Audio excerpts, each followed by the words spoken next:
चला तर आज करून घेऊयात कपाटाची क्लिनिंग। आणि एवढा सगळा पसारा बघून तर आधी मला टेन्शनच आलं होतं, पण म्हटलं चला करायला लागल्याशिवाय तर काय ते पूर्ण होणार नाहीये, म्हणून सुरुवात तर केली। व्हिडिओमध्ये जेवढं फास्ट काम झालेलं दिसतंय इतक्या पटपट खरंच आपल्या हाताला पण स्पीड पाहिजे होतं। बऱ्याच दिवसांपासून रोज थोडं थोडं करून जे आपण सगळं सामान कोंबून ठेवलेलं असतं ते सगळं आज बाहेर काढलं होतं आणि व्यवस्थित घड्या मारून ठेवणार होते।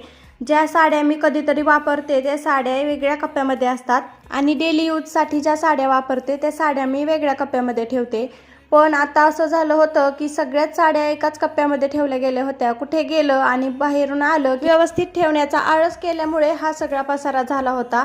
आणि आता ज्या साड्या मी कधीतरी वापरते त्या साड्या मी दुसऱ्या कप्प्यामध्ये ठेवून देणार होते।